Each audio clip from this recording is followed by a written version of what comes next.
If you saw my last video about my 5 favorite tracks in Mario Kart 8 Deluxe, you'd have heard in the beginning that I like every track in Mario Kart 8 except for 5 of them, so these are the 5 that I just hate playing on. This will naturally be a pretty negative video since I'm talking about tracks I dislike, but if you want a more positive list, I'd recommend my other video about my favorite tracks in Mario Kart 8 Deluxe, which you can get the link to in the description. Now I know this will be a controversial list, but please keep in mind that these are just my opinions and I'm not saying any of these tracks are worthless, because you might find more enjoyment out of them than I do. But I made a list and determined that these 5 are the ones that I never really enjoy playing on, and I'll lay out the reasons why, starting with number 5.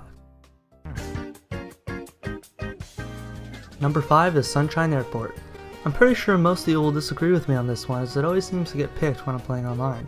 But Sunshine Airport just bores me. It's strange because the premise of the map is really cool. It's an airport and you can drive under planes and even through one, and at the end a plane flies just above your car as you're gliding. It seems like it would be a ton of fun, but the actual map just doesn't make a whole lot of sense to me. For starters, I find that the ramp section that you glide up to seems misplaced.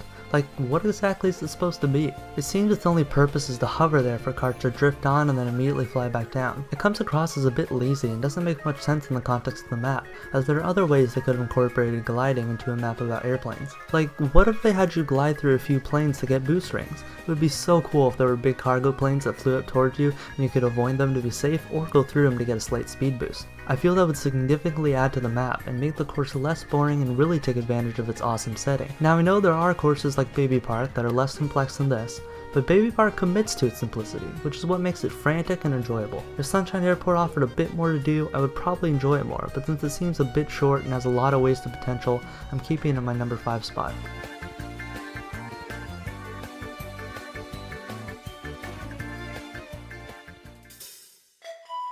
Number 4 is the N64 Rainbow Road. I typically always enjoyed the Rainbow Roads from previous games, but that was because they were fast, frantic, and required a lot of skill to maneuver. This version of Rainbow Road, however, requires very little skill, and mostly just consists of long stretches of open road, with the occasional large turn to drift on. The map looks very exciting, but beneath its shiny exterior, it's just a long road with a few turns and the occasional bouncing chain chomp. The 2 chain chomps in the map are literally the only obstacles. Once you pass them, which is really easy to do, it's just more open road, which gets boring fast. The fireworks in the background are really cool, which is the only thing keeping it from being lower on this list. If you don't pay attention to the scenery, it's just a long road with nothing much to do, which is not what Mario Kart 8 was made for.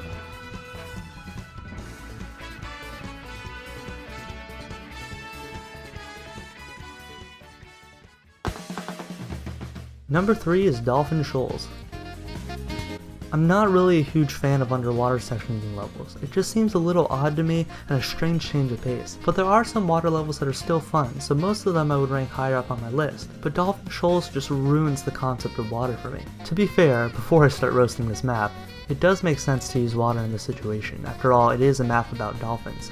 So the fact that there is water isn't what bothers me. What bothers me is how they use it. For starters, water naturally slows down your kart, so for most of the level you're not going the fastest you possibly can. Basically what I'm saying is there's too much water in parts where there doesn't need to be water, like the section between the jumps and the pipes. And the pipe section bothers me as well. There are like 4 routes you can take, and I haven't determined which is the fastest yet. This is a bit irritating, because every time I approach this section, I'm not sure which route is best to take. But either way, it doesn't matter a ton anyway, since the section is unnecessarily short. I feel the path should have been longer so your choice had more of an impact. The giant eel is a little weird too. It feels unnatural doing tricks off its spine, and if you fall it doesn't really matter a ton. That whole underwater area could have been done better, and it's pretty disappointing. The last part of the map that bugs me is the sharp turns after you finish gliding. I think they should have given you a little more time to start a drift, as that section is extremely difficult to get through on 200cc, and if you don't have a shroom, it's some super awkward maneuvering. Dolphin Shoals is just a bunch of wasted potential, and although I want to like it, there are just too many flaws for me to really enjoy it.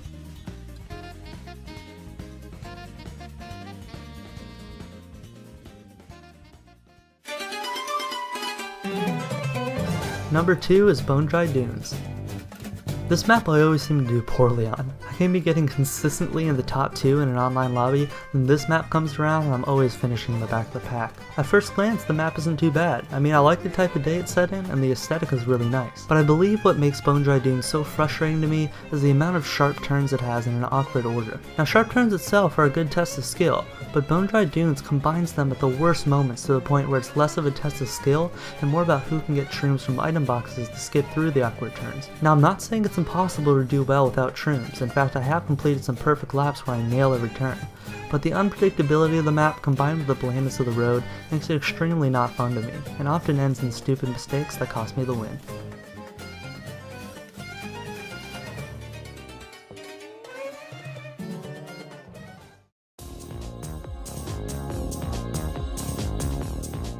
Number 1 is Toad's Turnpike.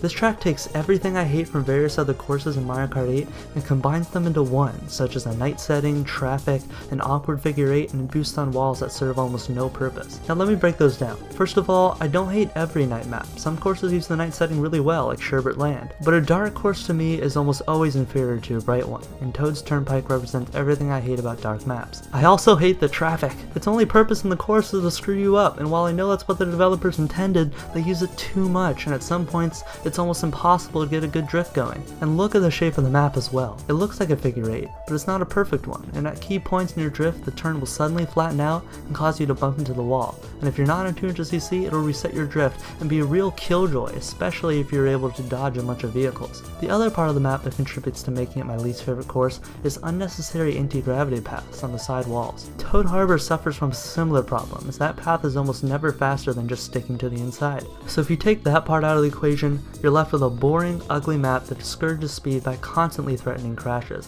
which is what makes Toad's Turnpike my least favorite map in Mario Kart 8 Deluxe.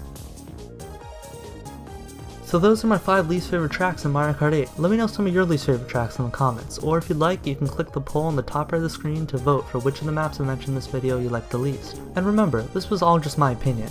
I know some people like these maps and some don't, but these are the only maps in the game I resent playing on, and I thought I should talk about them a bit. Feel free to tell me how wrong I am in the comments, and if you missed my 5 favorite tracks video, the link's in the description. By the time you're watching this, I'm actually in Italy for vacation, and I should be back in about a week and a half. I have a ton of footage from the ARMS Global Test Punch that I have yet to use, but now that the game's already out, I'm not sure if I'll use all the footage. I decided not to get ARMS, by the way, for reasons I'll talk about in another video. But anyway, that's all I want to say. I hope you all are enjoying summer so far, or if you still have work or school, I hope things are going well. And other than that, thanks for watching, and I'll see you in the next video.